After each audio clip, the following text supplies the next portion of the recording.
Ay, sobrino, qué horror, qué agobio. La justicia me está pisando los talones. Fíjate, tengo aquí 35 demandas por, ¿cómo es?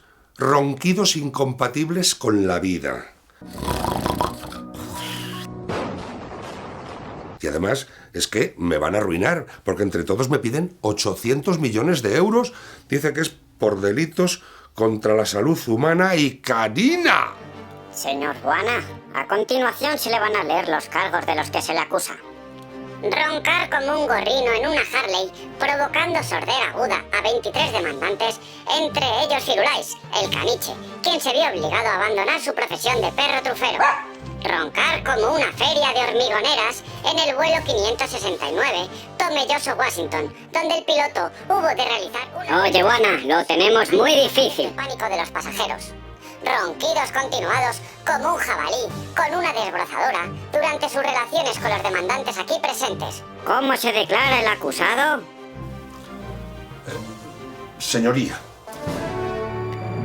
si amar es pecado, entonces yo me declaro culpable. ¡No se hable más! ¡No se hable más! Total, que nada, que al talego, pero solo a dormir, porque dicen que así los criminales se lo pensarán 2 veces. Y mientras tanto los de mi comunidad de vecinos pues están contentos.